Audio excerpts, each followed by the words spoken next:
Halo bosku, kembali lagi di channel Pilar Mas Invest Nilai Sekuritas, touch your heart, touch your profit. Kali ini nih bosku, kita juga sudah kedatangan analis baru nih, yang kalau biasa kita sama Bang Johan, sekarang kita perkenalkan, ini dia analis baru kita, Arinda. Arinda, apa kabar? Baik dong. Jadi kita mau bahas apa nih Arinda hari ini nih? Kita mau bahas yang asep-asep nih, bukan tukang sate ya. Bang, sate bang! Habis mas. Oh, bukan tukang sate? Bukan. Oh gitu, tapi ini bisa bikin batuk juga ya? Bisa. Oh, oke.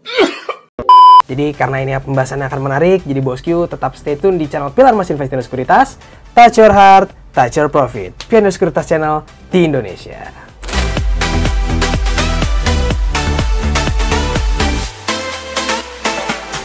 Oke, Arinda. Nah, jadi kan tadi kita bilang kita akan bahas yang asap-asap nih, ya kan? Nah, ini asap-asap nih apa nih? Yang asep-asep ini yang jelas tadi kan bukan tukang sate ya. Oh iya. Jadi ini kita akan bahas bursa karbon. Bursa karbon. Nah, buat bosku-bosku di rumah nih yang mungkin belum tahu apa sih bursa karbon, coba boleh dijelaskan dulu? Nah, jadi bursa karbon ini tempat bertemunya penjual dan pembeli sertifikat kredit karbon. Oh gitu. Nah, sertifikat kredit karbon, ini maksudnya asap karbonnya dijual beliin gitu? Here, take this. What's in here? Bukan lah. Oh, kirain. Terus gimana dong? Jadi detailnya gini, jadi perusahaan yang melebihi ambang batas karbonnya itu harus membeli sertifikat kredit karbon ke perusahaan yang fokusnya konservasi alam kayak gitu. Oh gitu. Berarti ibarat kata kalau ada satu perusahaan yang dia menghasilkan karbon dan dia kelebihan mengeluarkan karbon ke lingkungan, jadi ibarat kata dia harus denda dengan cara beli sertifikatnya gitu ya. Selain itu ada wacana nih bakal ada pajak karbon. Jadi perusahaan yang emisi karbonnya berlebih itu bakal dipajakin sama negara kayak gitu. Oh, tapi kan kalau misalnya ada perusahaan yang jual sertifikat karbon nih dengan maksud dia hanya menjaga lingkungan, itu sih kayaknya hampir nggak mungkin ya. What inspired you to build a second Krusty Krab right next door to the original? Money! Nah, tapi emang ada keuntungan lain nggak sih nih dari menjual sertifikat karbon ini nih? Oke, sebenarnya peluangnya di Indonesia itu gede banget sih, karena kan Indonesia itu paru-paru dunia ya, seperti kita tahu salah satu paru-paru dunia terbesar, bahkan peluangnya katanya bisa sampai 15.000 triliun nih, padahal kan di bursa karbon global ini baru sekitar 12.000 triliun nih teman-teman. Oh gitu. Berarti lebih ya. Gede banget ya. Ternyata lumayan menguntungkan juga nih bosku gitu kan. Nah, Rin, kalau tadi kita udah bicara soal keuntungannya nih kan, kalau Indonesia punya potensinya yang bagus, berarti kan ada jual beli nih dalamnya nih. Nah, sistem jual belinya ini gimana nih? Ya mirip lah sama kayak saham. Jadi penjual kredit karbon itu bisa misalnya punya nih beberapa kredit karbon, sertifikat kredit karbon gitu kan. Itu bisa terdiri dari beberapa pembeli gitu. Jadi nggak cuma satu pembeli doang, dan itu juga hak kepemilikan ya, bukan kontrak kayak gitu. Nah, tapi nih Arinda, kalau misalnya ada yang mau beli, itu kan berarti harus diukurkan. Dia butuh berapa sertifikat, berapa banyak karbon yang akan diinin, kan nggak mungkin karbon itu diplastikin terus diukur. Nggak mungkin dong gitu kan, nggak fair ya kan. Gila kali ya! Nah, ini ada nggak sih satuan hitungnya, atau mungkin ada lembaga yang menghitung nggak sih? Tentunya ada, jadi nanti menghitungnya tuh bisa lewat mungkin kunjungan langsung atau lewat satelit. Nah, saat ini tuh Kementerian Lingkungan Hidup bekerja sama OJK untuk registrasi karbon yang dimiliki perusahaan-perusahaan itu. Nah, terus juga pembentukan Satgas atau Satuan Tugas antara Vera dengan Asosiasi Perdagangan Karbon Indonesia. Nah, dengan ini harapannya standarisasinya nanti bisa setara dengan internasional, karena kita bakal menggandeng Vera nih. Jadi kalau di Eropa sana mereka juga pakai lembaga Vera juga, dan satuannya juga Vera, standarisasinya Vera kayak gitu.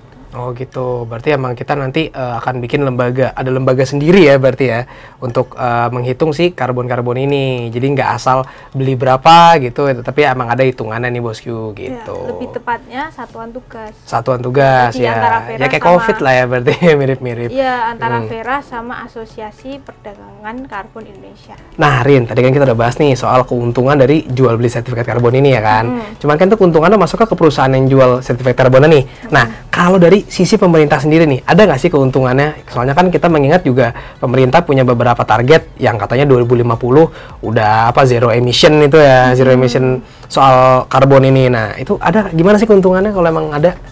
Iya, kan gini ya, selain tadi ya 2050 zero carbon emission itu, juga pemerintah mau nih menepati janjinya terkait Paris Agreement. Jadi perjanjian yang perjanjian ini ya, dia mau pengen perubahan iklim, betul ya. Itu. Terus juga tadi kan sempat dibahas ya di awal, jadi pajak, adanya wacana pajak karbon.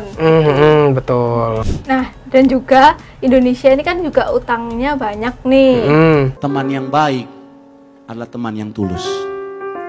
Dan buat teman yang tulus, pinjam dulu 100.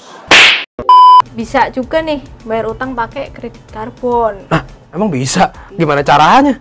Di negara luar itu mereka sudah pada nerapin kayak gini. Yang penting itu si pemberi utangnya memang butuh kredit karbon. Oh gitu. Jadi walaupun dia beda negara pun kita tetap bisa jual ya? Bisa. Berlaku juga di mereka ya? Iya, tujuannya emang finalnya juga kita berharap ya bahwa bursa karbon ini bisa ditransaksikan secara internasional, secara global. Nah, Rin, sekarang aku mau tanya nih soal siapa-siapa aja sih yang bisa nih beli sertifikat ini. Tentunya kan pasti nggak sembarangan orang dong bisa beli ya kan. Nah, ada nggak sih ketentuan-ketentuan tertentu nih untuk beli si sertifikat karbon ini? Kalau tahap awal ini baru perusahaan-perusahaan yang punya sertifikat berdasarkan ketentuan OJK dan Kementerian Lingkungan Hidup. Terus juga modalnya harus minimal 100 miliar rupiah. Dan 100 miliar itu bukan pinjaman ya teman-teman. That's real money right there. Oh, jadi harus dari modal awal memang ya, modal punya si perusahaannya ya? Iya. Berarti kalau kayak gitu retail belum bisa beli dong? Belum, memang belum bisa beli. Kedepannya sih harapannya ya bisa retail bisa ikut lewat produk turunannya. Oh gitu, jadi bisa kayak di tradingin juga gitu ya? Iya benar. Mantap juga nih bosku nih. Nah Rinda, semua hal yang ada di dunia ini itu terjadi karena ada alasannya.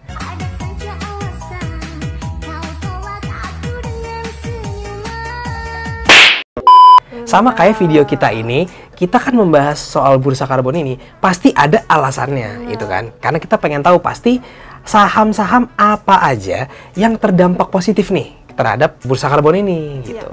Ya, yang pertama jelas PGO ya. Jadi PGO ini merupakan perusahaan yang bergerak di bidang panas bumi.